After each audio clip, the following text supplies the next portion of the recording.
Vamos fazer o seguinte, vamos ter mais conversa aqui na tela da CNN. Nosso contato agora é com o professor de Relações Internacionais da ESPM, Leonardo Trevisan.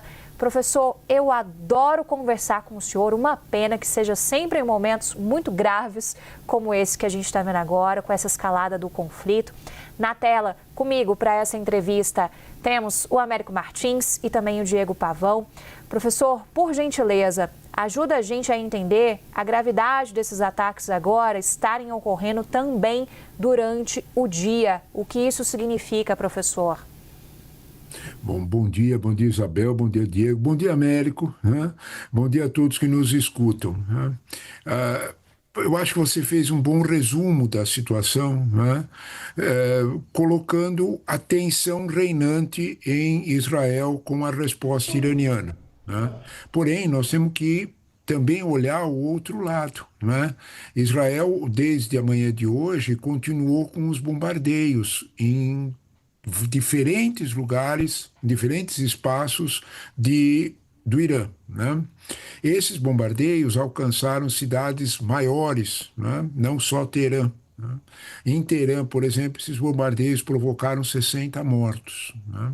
Então, quando nós olhamos para esse quadro, nós temos que ponderar que Israel não está, vamos dizer desta forma, acuada, pelo contrário. Né?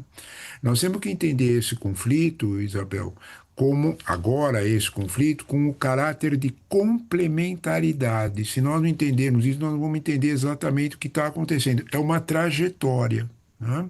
Onde é que ela começou? Né? O ponto mais incisivo dessa trajetória não está apenas na decisão do Estado israelense de eliminar o programa nuclear iraniano, está em eliminar a capacidade do Irã de fazer grandes, vamos dizer desta forma, grandes fatos, grandes provocações ou grandes incêndios no Oriente Médio. O dado mais importante dessa trajetória não é a decapitação da liderança do Hezbollah. Isso aconteceu já. Ele não está também no fato de que ele eliminou completamente o poder bélico do Hamas. O Hamas hoje, quando muito, é um grupo guerrilheiro, não passa disso. O Israel avançou na Síria. A Síria, quando caiu o governo Assad, Israel avançou e eliminou a Força Aérea Síria. Mas o ponto nevrálgico dessa trajetória, o ponto central dessa trajetória, foi em outubro passado, quando Israel, numa ação bastante incisiva e perfeita, eliminou toda a capacidade de defesa em mísseis de Israel, do Irã. Israel foi muito eficiente e eliminou as 4 grandes bases lançadoras de mísseis de defesa, que eram onde estavam os S-300 e os S-400 que a Rússia tinha entregue ao Irã. O que é que isso significa? O Irã está absolutamente indefeso. Quando a gente olha a eficiência do ataque israelense em diferentes pontos do Irã e o ataque a Natanz, que é a principal base do programa nuclear iraniano, e não observa nenhuma perda de avião, não acontece nada, é porque os céus do Irã, os céus iranianos, têm um novo dono, é Israel. Esse que está acontecendo agora é consequência desse processo. É uma complementaridade. Israel, de alguma forma, está mostrando toda a eficiência da sua máquina bélica. O que nós temos que olhar não é só também o aspecto militar, é também o aspecto político. Há 4 dias atrás, quando a moção de censura ao governo de Netanyahu aconteceu, houve uma profunda mudança no poder interno em Israel. Isso precisa ser levado em conta nessa decisão de atacar o Irã contra a vontade dos Estados Unidos. Trump, como mostrou o Américo Martins com muita clareza há pouco atrás, pode até fazer todos esses atos de se vangloriar que eu faço isso. Não era bem assim, não. Como disse o Américo Martins, há alguns minutos atrás. Né? Contra a vontade de Trump, Israel avançou. Nós temos que entender as vitórias militares e as mudanças políticas em Israel para poder entender esse jogo completo. Professor, obrigado pela participação aqui com a gente. Nas últimas horas desse conflito, a gente tem visto uma tentativa dos israelenses de tentarem falar com as pessoas do Irã, mas separadas do regime iraniano. Netanyahu não esconde que gostaria de uma mudança de regime no Irã. A pergunta que eu faço é a seguinte: essa tentativa de falar, talvez, com dissidências do Irã, né, essa tentativa de Israel de falar, talvez, com essas dissidências do Irã, com esses opositores, isso pode surtir algum efeito no sentido de uma eventual mudança de regime? E mais, complementando a pergunta, existiria alguma dissidência ali no Irã? Claro, a gente está falando de uma ditadura com uma dissidência muito sufocada, mas assim, existiria ali alguma dissidência que poderia eventualmente assumir esse regime e que agradaria a Netanyahu? Olha, primeira coisa, Diego, você fez muito bem de lembrar o outro lado, né? Quando nós falamos de Israel, nós temos que falar que Israel não joga só no campo militar, ele joga no campo da inteligência. Né? Inteligência que não é só militar, inteligência efetiva, né? Espionagem, atos. Veja bem o quanto você tem razão quando você diz Israel quer conversar com o outro lado. Veja no primeiro momento desse ataque o que é que Israel fez. Israel, numa ação espetacular, eliminou vamos dizer deste modo, né, a cúpula do exército iraniano, matou o general comandante do Estado-Maior israelense, do Estado-Maior iraniano. Mas, olha o quanto você tem razão. O principal alvo deles era o domínio de Salami. Salami era o chefe, Borrelin Salami era o chefe da guarda revolucionária, que vamos usar uma expressão antiga, né? A guarda pretoriana do regime. É aquele pessoal que, de alguma forma de governo, que mantém o controle de todos no Irã. Ele atingiu aí. Você tem toda a razão. Israel pretende, de fato, tirar os Ayatollah, o regime dos Ayatollah. Não é só, meu caro, quando ele age com inteligência militar, eliminando lideranças. A segunda fase da guerra, essa que começou ontem para hoje e hoje continua, Israel está atacando essencialmente as estações de gás e minando a capacidade do Irã de oferecer energia elétrica para seu povo. Isso tem alvo. Isso é provocar uma angústia popular muito grande contra o regime. É evidente. Essas bases de gás, esses campos de gás que ela atacou, são os principais, atacou em Forod, atacou os principais campos. O alvo é claro: cortar a energia elétrica. Quando você corta a energia elétrica de uma população de 45 milhões de habitantes, de 80 milhões de habitantes, você deixa essa situação muito sensível. Então, você tem toda a razão de que Israel tem um plano deliberado em diferentes frentes, na frente de inteligência militar, na frente de ataques aéreos e principalmente na frente política, para eliminar o poder dos Ayatollah. A pergunta que vai seguinte é: conseguirá isso? Observe que o regime dos Ayatollah não se comportou como o Hezbollah ou como o Hamas. Assim que as lideranças foram eliminadas, Ali Khamenei nomeou imediatamente outras lideranças. Esses ataques, de alguma forma, a Jerusalém e a Haifa, são ataques que não visam, de alguma forma, só apenas atacar Israel. É dar uma resposta, a resposta possível. Observa a diferença de eficiência dos ataques. Quando muito, 3 mortos em Israel. Essa eficiência, esses ataques, Diego, você tocou no ponto central. Esses ataques têm um alvo só: dar uma resposta para a sofrida população iraniana de que o regime dos Ayatollahs está fazendo alguma coisa. Nós estamos atacando Israel. Eles comemoram como se tivesse sido centenas de mortos. A ideia é exatamente essa. Hoje nós temos o regime dos Ayatollah debilitado, enfraquecido. Não tem mais aqueles braços armados do Irã. Não tem mais Hezbollah. O Hamas é o que é. Até mesmo os Houthis, Israel acertou as contas dos Houthis, avançou no Iêmen e bombardeou as bases de mísseis. A Síria desapareceu e o sul do Líbano Israel controla, inclusive militarmente. Na prática, o Irã está sem um tigre sem dentes. Os ayatolás, de alguma forma, estão percebendo isso. Não há dúvida alguma que o projeto de Netanyahu de um outro Oriente Médio, com outro xadrez geopolítico no Oriente Médio, está em curso. E de um outro jeito, que é aquilo que nós comentamos na primeira pergunta. Nós temos a área militar e nós temos a área política. Mudou bastante o perfil político dentro de Israel. E essa mudança é a que quer uma mudança do regime dos ayatolás. Está avançando nessa direção.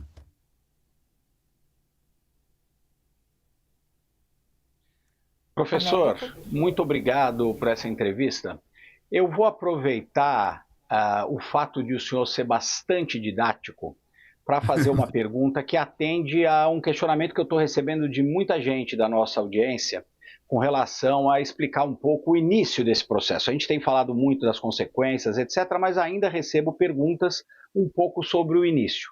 Então vamos fazer aqui rapidamente um paralelo do que está acontecendo. O Irã, de fato, procura criar uma bomba atômica.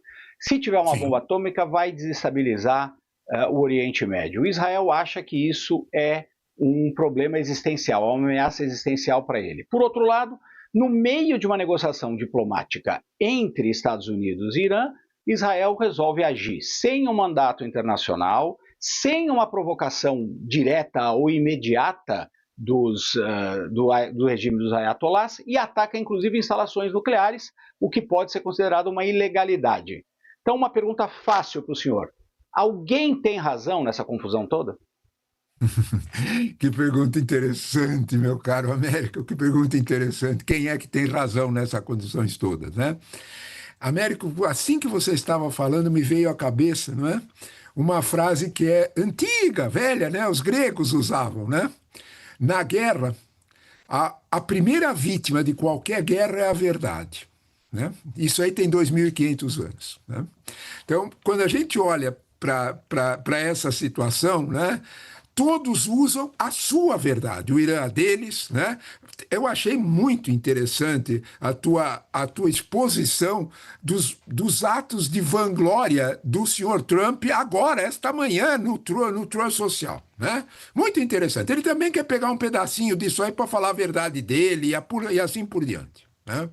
Se nós olharmos para esse quadro, nós temos que entender, primeiro de tudo, que o regime dos ayatolás quer uma bomba atômica não é de hoje. Ele quer uma bomba atômica desde o início deste século. Não é? Ele quer uma bomba atômica desde 1998. Isso era uma preocupação latente. Olha a frase forte que eu vou falar, não é? Que quando tinha uma União Europeia efetiva e forte, né? Quando tinha, né? Hoje não tem mais, né? Hoje eles estão tentando reconstruir essa força, né? Alemanha, França, Inglaterra está tentando reconstruir. Mas quando tinha, eles estavam preocupados e tentaram forçar um acordo com o Irã para conter esse projeto de uma bomba nuclear. Américo, quando a gente fala de bomba nuclear iraniana, tem dois alvos. A gente está muito enganado quando a gente pensa que é só Tel Aviv. Não é, não. O que preocupa o outro Oriente Médio, o Oriente Médio sunita, é que o outro alvo da bomba nuclear, de uma possível bomba nuclear iraniana, é Riad também. É Doha. Não se engane sobre isso. Uhum. Xiitas e sunitas brigam há milênio. Cuidado, né? Não vamos desprezar isso aí. A gente tem uma visão ocidental desse mundo. Eles têm as suas regras, eles têm os seus ódios antigos, né? Então, quando nós olhamos para isso aí, nós temos que entender que o Irã era um fator desestabilizador muito forte. Por volta de 2015, para a gente encurtar a história, para não falarmos muito, o governo Obama conseguiu o famoso acordo 6x1, em que ele reuniu 4 países europeus, a Rússia já de Putin e o próprio Estados Unidos, de arrancar um acordo de vigilância da evolução nuclear iraniana, com a AIEA, a Associação Internacional de Energia Atômica, vigiando o Irã. O senhor Trump, em 2018, tirou os Estados Unidos desse acordo e acabou com o acordo. Na prática, o Irã, a partir de 2018, ele estava, na verdade, vamos dizer, livre desse acordo para desenvolver o seu projeto nuclear. Se você me perguntar por que o Trump fez isso, eu não tenho resposta. Provavelmente dentro daquela dinâmica muito radicalizada de que tudo que os democratas fizeram, eles anularam. Só que isso era uma brincadeira, brincar com fogo. Né? E, de alguma forma, de 2018 para cá, o Irã avançou muito no seu projeto nuclear. Eu confio muito na AIEA, na Associação Internacional de Energia Atômica. Eles sabem o que fazem e o que falam. Rafael Grossi, que é o presidente, avisou recentemente que o Irã já tinha passado de 60% no seu enriquecimento de urânio. Em outras palavras, ele estava muito próximo de conseguir a bomba atômica. Professor, é esse aviso que fez Israel ficar assustado. Desculpe. Você queria falar alguma coisa, Isabel? Eu queria lhe perguntar, professor, eu achei muito interessante a sua colocação de trazer para a gente também o lado iraniano. Tem um ponto que para nós da comunicação é muito interessante também, que é o ponto do quanto a guerra é midiática, do quanto Israel tem muito mais estratégias de trabalhar no poder midiático dessa guerra. A gente observa a disposição de porta-voz para falar, a gente observa a atualização constante nas redes sociais israelenses, uma tentativa também de envolver a todos, não só em Israel, mas o mundo, em torno do ponto de vista de Israel sobre esse conflito. Eu queria ouvir o senhor sobre isso e colocar aqui como um adicional uma fala do porta-voz que falou em português conosco aqui na CNN mais cedo, do Exército de Israel. Ele disse o seguinte: o que está em jogo é a existência do Estado de Israel. Se Israel perder a guerra, o Estado acaba. Então, colocando de forma muito bem clara e muito didática de trazer também esse ponto de vista de Israel sobre o conflito, professor. As duas coisas se casam. A tua pergunta se casa inteira na pergunta do Américo. As coisas se casam. Porque em 2015, Israel perdeu o controle, vamos dizer assim, da palavra que é moda agora, da narrativa. O Irã deixou de ser um Estado excluído, um Estado que não participava, foi incluído no debate. O Irã passou a ser um Estado, deixou de ser um Estado pária para ser um Estado que estava participando. Foi isso que Trump tirou do Irã. Trump tirou do Irã o que você acaba de dizer, o Irã voltou a ser um Estado pária. É nesse contexto que a pergunta do Américo tem toda a razão. Né? O que é que nós temos hoje? Né? Américo, desculpe, eu quero voltar a esse ponto que é essencial da comunicação, mas há uma mudança que é política, Américo. O Trump queria, porque queria, um acordo com o Irã, porque o Trump está, apesar de todas essas atitudes, Trump está absolutamente preocupado com a economia. Américo, uma possível tensão maior no Oriente Médio, se encostar na parede realmente o regime iraniano, ele fecha Hormuz, ele fecha o Estreito de Hormuz. Pelo Estreito de Hormuz, olha, vamos prestar atenção nisso, porque isso é o que faz o senhor Trump ficar bonzinho, né? Pelo Estreito de Hormuz passa 30% do petróleo consumido no Ocidente, 30%, um terço. Na prática, isso faria o preço do petróleo explodir dos 69 que ele está hoje a um imensurável, a 120, 130, 150 dólares o barril. A recessão seria brutal no Ocidente. Isso não interessa a ninguém. É essa a preocupação de Trump. Ou era a preocupação de Trump.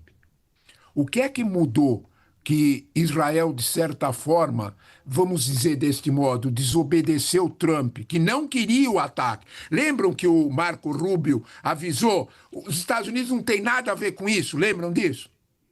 Quando nós falamos desse ponto, nós temos que entender o que aconteceu em Israel.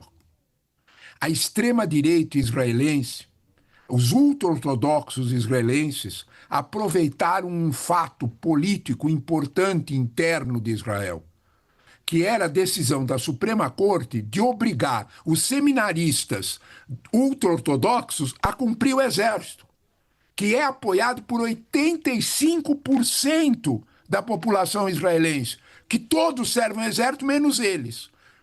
A Corte Suprema falou, não, todos têm que ir. E o povo... Netanyahu não tinha força política para negar o decreto. O que é que os ultra-ortodoxos fizeram? Se você assinar esse decreto, nós tiramos o apoio do governo. Olha o que aconteceu há 4 dias atrás.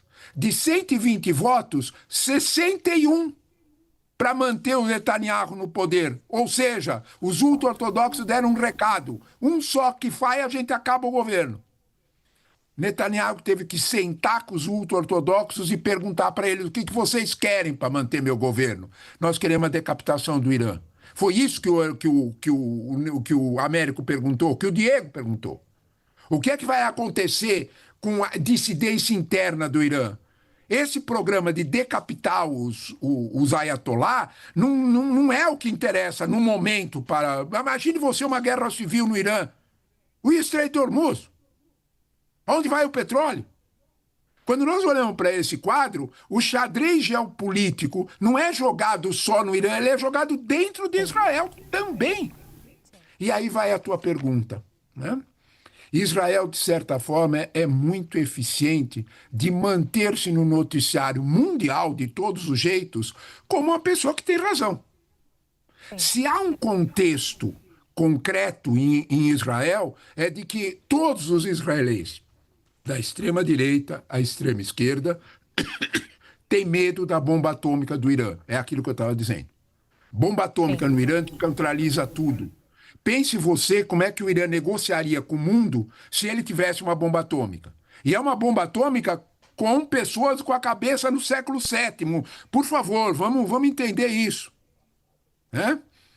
Olha como é que as mulheres são tratadas no Irã, para você entender melhor do que é que nós estamos falando. Né? Então, quando nós olhamos para esse quadro, isso é assustador.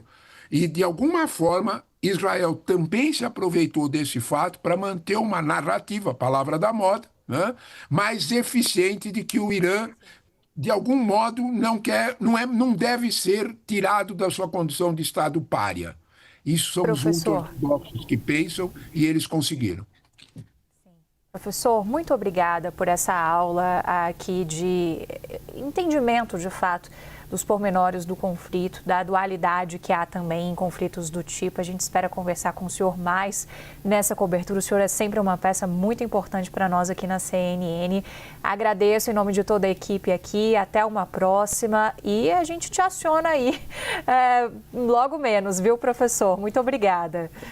Eu é que agradeço e me desculpo até da veemência, porque as perguntas são boas. Quando as perguntas são boas, a gente consegue responder coisas mais interessantes, pensar coisas mais interessantes. Eu agradeço que a gente exercita a cachola junto com vocês. Muito obrigado.